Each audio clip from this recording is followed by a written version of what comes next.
এখন ছাত্র নেতারা যে ভাষায় কথা বলছে সেটি নিয়ে তিনি আপত্তি করেছেন যে তারা এই ভাষায় কথা বলতে পারে কিনা। জি, আমি একসাথে তিনজন দর্শকের জবাব দিয়ে ফেলি। তিনজনে অত্যন্ত উত্তম দর্শক এবং রাজনৈতিক খোঁজখবর রাখেন এবং জানেন, তাদের উপলব্ধিও চমৎকার। প্রশ্নের বদলে তারা মূলত কিছু অভিযোগ করেছেন এবং প্রত্যেকটা অভিযোগই কিন্তু অগ্রাহ্য করার মতো না। তো সেই ক্ষেত্রে আমাদের ছাত্রনেতা, অথবা এখন তো আর ছাত্রনেতা বলা হয় না, সমন্বয়ক বলা হয়, তাদের বিরুদ্ধে গুরুতর অভিযোগ আসছে, সেটা তার নজরে এসেছে। চোরা কারবার করতে গিয়ে তিনজন সমন্বয়ক গ্রেপ্তার হয়েছেন, যেটা গণমাধ্যমে এসেছে। এটা কিন্তু আমাদের সবার জন্যই কষ্টের। একইভাবে ছাত্রদল নেতাদের বিভিন্ন জায়গায় চাঁদাবাজি, তোলাবাজি, ওগুলোর অভিযোগ আছে।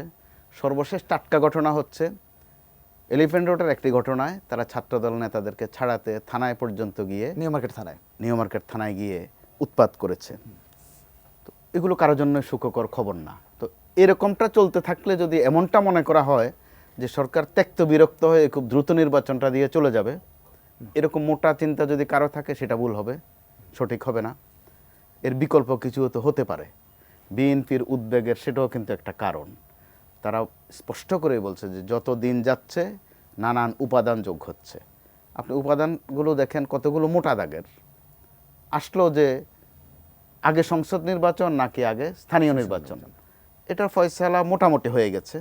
মাঝপথে আসলো যে আগে ছাত্র সংসদ নির্বাচন দিলে ভালো হয়। এসবের মধ্য দিয়ে যেটা মৌলিক একটা বিষয়, বিচারের বিষয়টা কিন্তু অগ্রাহ্য থেকে যাচ্ছে। যারা হত্যা করলো, গণহত্যা করলো, দেখেন তাদের বিষয়টা কিন্তু চাপা পড়ে যাচ্ছে। আবার একটা সংস্কার যে জরুরি, সেটাও চাপা পড়ে যাচ্ছে। আবার বিষয়টা এরকম না যে সংস্কার অথবা বিচার অথবা নির্বাচন এগুলোর মধ্যে কোনো সংঘর্ষ আছে বা একটা বাদ দিয়ে আরেকটা নয়। কিন্তু তো এটা কিন্তু গোটা আন্দোলনের জন্য একটা বেদনার অংশ যে আপনি বিচার ছাড়া নির্বাচনে চলে যাবেন। একবার কিন্তু মাঝে দিয়ে প্রধান উপদেষ্টা একটু অভিমান করেছিল না তাদের নির্বাচন নিয়ে এত বেশি বেশি দাবি করাতে। তো এরকম একটা অবস্থায় আমাদের মনে রাখা দরকার, আমাদের এখানে নির্বাচন তুলে আনা, যেটাকে বলা হয় রাজনৈতিক দল থেকে, নির্বাচন করা না বলে যে নির্বাচন তুলে আনায় এত এক্সপার্ট লোক এখনও অ্যাডমিনিস্ট্রেশনে আছেন, সিভিল অ্যাডমিনিস্ট্রেশনে এবং পুলিশ প্রশাসনে। তারা দিনের ভোট রাতে করতে অত্যন্ত অভিজ্ঞ তারা আছেন, যারা বিনা ভোটে 153 সিটে জিতিয়ে দিতে পারেন বা ফয়সালা করে দিতে পারেন। তারা কিন্তু এখনও তাদের বেশিরভাগ লোকজন বহাল তবিয়তে আছেন। আবার যারা আমি ডামি আর স্বামী এই ধরনের নাটকীয়তা করে অভ্যস্ত, তারাও কিন্তু আছেন। আলম ভাইদের কাছে অচেনা নয়, নিশ্চয়ই তাদের কাছে তালিকা আছে, অথবা অত্যন্ত পরিচিত, অথবা যোগাযোগও থাকতে পারে। তো ওই ক্ষেত্রে কিন্তু গণতন্ত্রের কথা আমরা বলি, গণতন্ত্রের প্রশ্নে বা আর যেন কোনো আমরা যে গালিটা দেই এখন ফেসিবাদের রাস্তাটা বন্ধ হওয়া, কিভাবে বন্ধ করা যায়, আমরা ওদিকে কিন্তু যাচ্ছি না, চলে যাচ্ছি দ্রুত ক্ষমতার কাছে।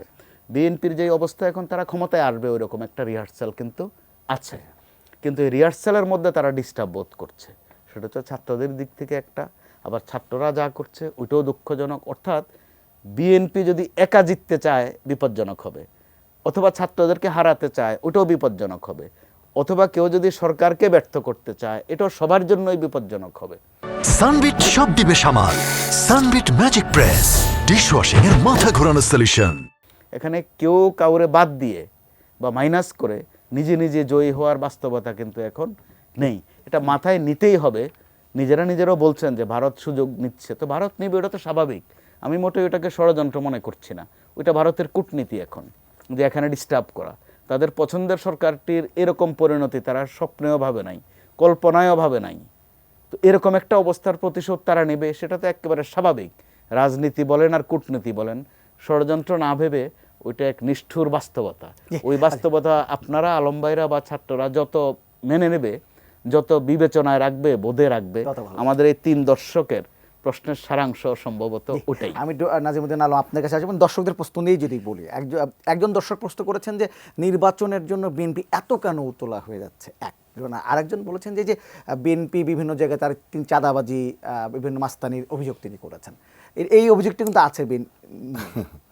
দেখেন, এই আইন শৃঙ্খলা রক্ষাকারী বাহিনী, তাদের দায়িত্ব হলো যারা চাঁদাবাজি করবে, অনৈতিক কাজ করবে, তাদেরকে গ্রেপ্তার করা।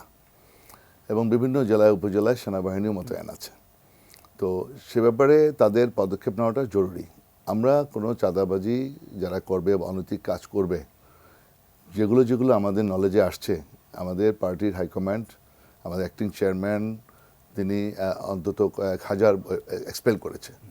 এবং আইন শৃঙ্খলা কর্মচারীর দায়িত্ব কি? তাদেরকে গ্রেপ্তার করা। যেখানে যারা অন্যায় অনৈতিক কাজ করবে তাদের বিরুদ্ধে ব্যবস্থা নেবে। এখানে তো আমাদের কোনো আপত্তি নাই।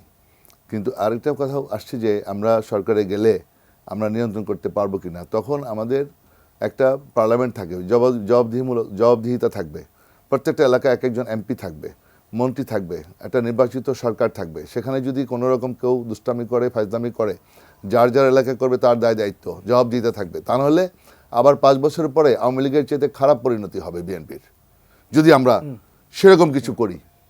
তো এই জন্য আমি একটা পথ আনতে হবে। গণতন্ত্র কি? গণতন্ত্র হলো একটা জনগণের মালিকানা। জনগণের মালিকানা কি? ভোট। জনগণ ভোট দিয়ে জনগণের কাঙ্ক্ষিত প্রার্থীকে বিজয়ী করবে। একটা প্রক্রিয়ার মাধ্যমে এগোতে হবে। 17টা বছর তো এই আওয়ামী লীগ পিছিয়ে দিছে দেশটাকে। আজকে 53 বছর পরেও, স্বাধীনতা 53 বছর পরেও আমরা ভোটের অধিকারের কথা বলছি, গণতন্ত্রের কথা বলছি, এবং গণতন্ত্রের জন্য বারবার জীবন দিতে হচ্ছে। কতবার জীবন দিতে হবে?